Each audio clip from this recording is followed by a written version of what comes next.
Thank you very much, ladies and gentlemen. Of course, it would be a display of utter lack of modesty for my part to try to draw conclusions to such a complicated conference, so many issues, and of course issues that stellar figures of historiography, political science, cultural anthropology could not solve yet. What I would try to put forward, there are some ideas and of course some modest observations coming from Southeast Europe regarding layers of memory and some patterns of remembering the First World War, the Second World War, and the Cold War at a European level. So in terms of concepts, of course, I'm much more concerned with institutionalization of memory and not historical reconstruction, which is based, of course, on methodology, conceptual framework, and sources. So basically, I'm here interested in collective memory, memory and collective identity, reproduction and dissemination of memory, official sites of memory, commemorations, education, and also, which is also important at a European level, a role of memory in political discourse. So in my opinion, I think that we do have basically three layers of memory, and I'm talking here about tendencies and not, of course, of established patterns of remembering. With regard to the First World War, I would say there is an increased tendency to have at a European level shared memories. While as regard the Second World War, I would say that the memories are converging, but the major problem we do have is about a divided European memory with regard to the Cold War. And this is rooted in conspicuously different experiences in Eastern Europe, that is direct experience of state socialism, and of course Western Europe, when there is a direct experience of national socialism, but of course only a mediated experience of state socialism. Now, with regard with the First World War, I would say there is active commemoration of soldiers who died in battle, civilian victims. It's about unprecedented death toll, massive scale of suffering and hardship, and of course trench warfare, deeply traumatic experiences of life in the trenches.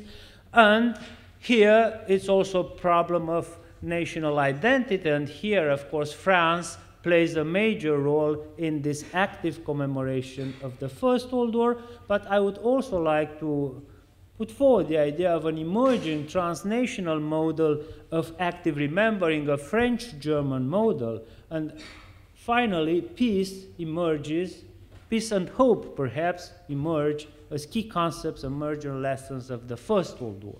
Now, I would illustrate my ideas with some very extremely affordable publications that were published last year that are French, about Les Poilus, the young recruits, and then Carnet de Verdun. Again, it's about the trenches, the trench warfare, traumatic experiences, and suffering.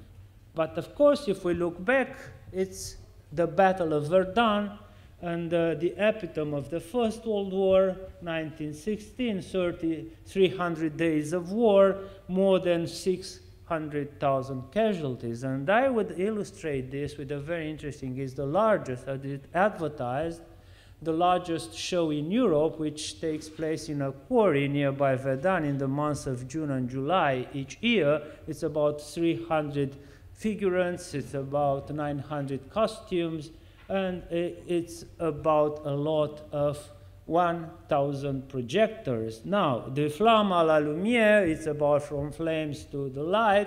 And final scene, it's about two soldiers, a German and a French one, shaking hands, and this scene was introduced exactly this year.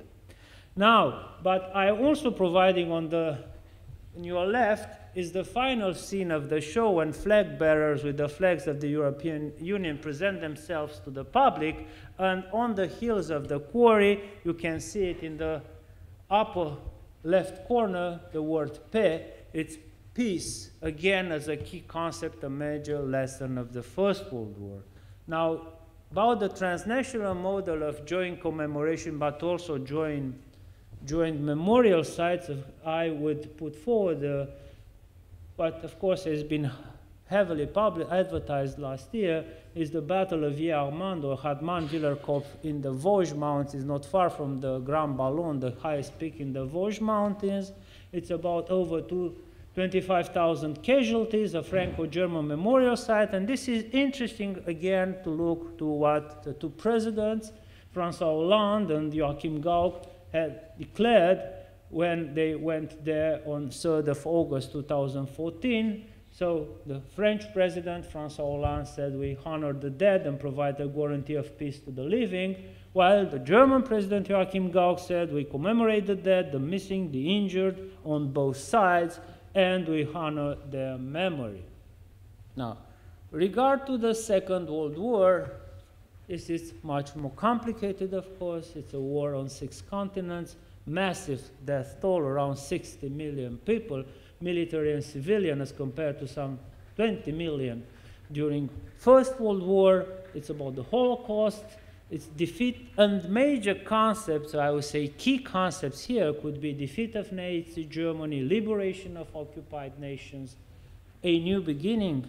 Well, I decided to illustrate the complexity of the Second World War with a collection of American propaganda movies made in 1943, 1944, 1945, and among them one heavily commented and criticized is the famous The Battle of Russia by Frank Capra, the finest piece, in my opinion, the finest piece of pro-Soviet propaganda made in Hollywood with animation by Walt Disney Studios. And of course, nothing being told about the Gulag, about crimes, the Great Terror. The common enemy was Nazi Germany, and this propaganda movie by Frank Capra had to serve the purpose. But of course, we have here the Battle of Russia, the Battle of Britain, the Battle of China, just to show the global scene of this war. Again, a second movie, it's about why we fight in Second World War. War comes to America, prelude to war, the Nazi strike, divide and conquer.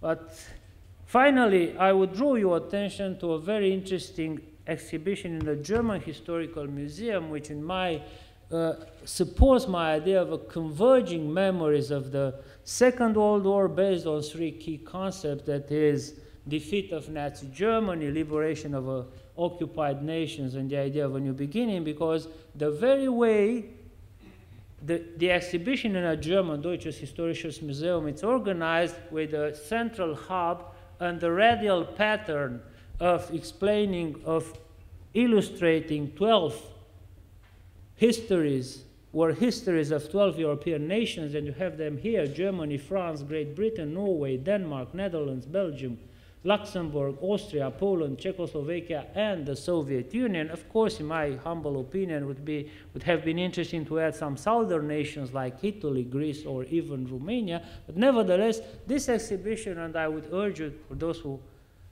could visit it, see it, it's extremely interesting because there is a common denominator for the Second World War and the idea of institutionalization of memory with regard to the Second World War.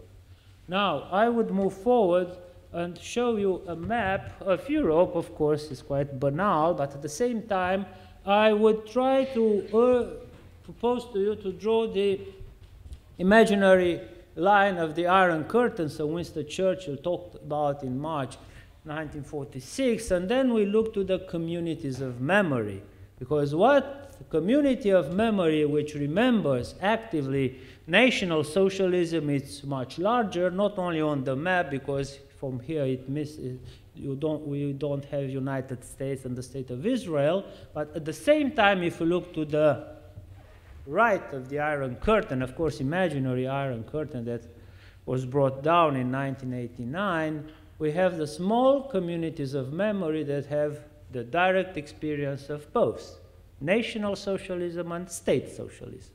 So we have, of course, East Germany, now Germany after Wiedervereinigung, after unification, then Poland, Hungary, Slovakia, Czech Republic, Bulgaria, Hungary, Romania, the Baltic states, possibly Ukraine, but there are other problems at the eastern border of the European Union today. So Ukraine, of course, is struggling and remembering both. Republic of Moldova, But again, there is a clear difference between the two communities of memory, between the community that is actively remembering National Socialism and the one which remembers state socialism. Now, I would put forward, because of course it was a long and very interesting conference, but I would assume that you are also tired, some ideas. And I would start with a very interesting line from Introduction to a Path-Breaking volume, edited by Anne Kershaw and Moshe Liu back in 1997, that is, Stalinist terror does not need to be played down to underline the uniqueness of the Holocaust. And I would say this is a very interesting basis for starting a debate, not being concerned with comparing, but rather understanding, researching, and remembering the crimes of National Socialism and state socialism. The other one would be that opposition to right-wing dictatorships by communist parties in Western Europe must not hamper an open debate at a European level on the crimes committed under state socialism in East Central Europe. In other words, the rather decent pedigree of the communist parties in West Europe should not hamper an open debate of what communists in power did in East Central Europe, and we do have proof of that, proof beyond any reasonable doubt, after the opening of the secret police archives in former East Germany, Poland, Romania, former Czechoslovakia, Hungary, Bulgaria, and Romania. Of course, there are still, we wait for opening, if they are going to be opened, the archives of the infamous UDBA in Belgrade, or, of course, who knows, KGB archives in Moscow. Finally, and this would be perhaps a suggestion for us and for the workings of the European Network Remembrance and Solidarity, is that small communities of memory must be given a voice in order to expose the crimes committed under communist dictatorships. It might look like a truism, but at the same time, this would be a solution to bridge a divided European memory, putting together memories of right-wing dictatorships, left-wing dictatorships, and I would very much urge the network to extend to the West, possibly to Spain or other countries that experienced rather recently right-wing dictatorship. This could provide finally a general framework of understanding, not necessarily rooted in systematic comparison, which in my opinion is not bringing us very far, but rather displaying and trying to work together for an institutionalization of European memory, bringing together memories of national crimes committed under National Socialism and crimes committed under state socialism, and finally trying to reach or work together towards a common shared European memory culture. And since, as I said in the beginning, I don't have a conclusion to problems that scholars are struggling still to solve, I would, instead of a conclusion, I would leave you with the map of the Romanian Gulag. So on the territory of Romania between 1945 and 1989, we have here each icon on that map. It's pointing towards a labor camp, political prison, a place where people were assassinated by the Securitate.